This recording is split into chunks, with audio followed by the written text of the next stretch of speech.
What's going on, guys? I hope you guys are having an amazing day. Don't know what's going on with the camera. It's doing some weird stuff. I zoom in, it's like all focused on me. I'm not sure. But last video we talked about the art of learning from pain. I know not a lot of people saw that. It's okay. It was the first one. We're going to continue to post stuff like this. Today, I'm not sure what the title of the video is going to be. I'll figure it out later. But I'd like to talk to y'all about understanding how to flip the switch that is self-love. I know that sounds kind of weird. My hair is doing some crazy stuff, make fun of me if you want, whatever. But, as a big brother, I was constantly, how do I put it?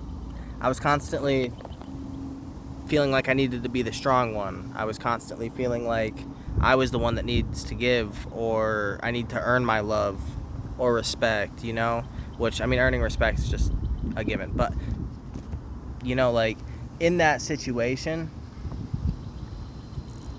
at the time I didn't see it, but now I understand more. The situation that I had that brought me down to Oklahoma really opened my eyes. And I'm not going to get into that, but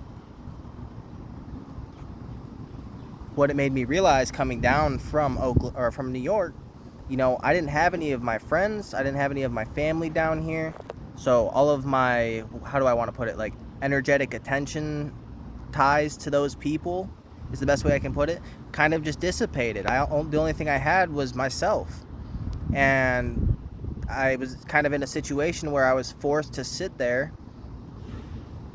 and look at my problems. I didn't have the choice to run away at the time. I didn't, don't get me wrong, I had people, but they, people can only take you so far. You need to be able to do that yourself. And there was a lot of things that I needed to learn. There's still stuff that I need to learn.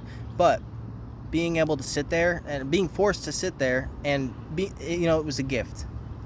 I'm so grateful that I had that opportunity, even if it felt like hell then. But having that opportunity, I realized that for 20 years, I had been sitting there spewing love to everyone else.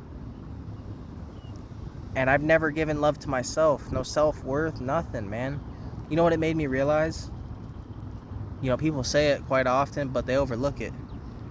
Like, understand that, people seek love, people seek happiness and peace from other things. But you're not going to get it from those things if you don't feel it in yourself, man. Those are just add-ons.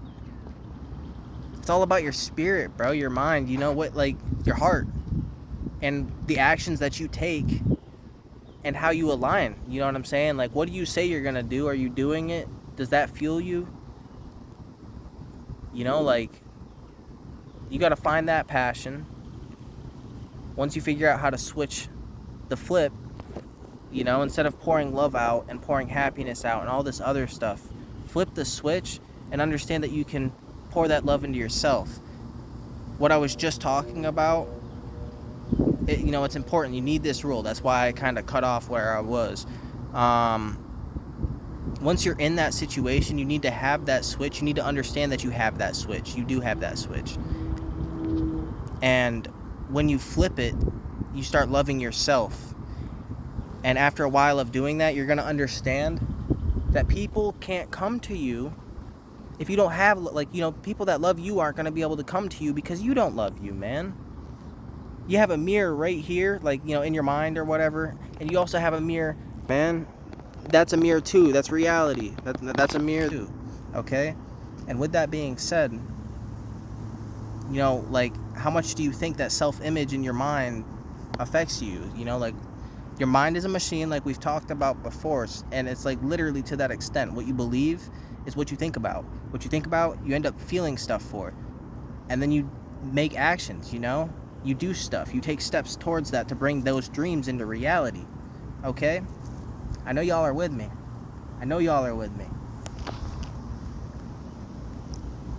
The moral of the story is essentially, you can't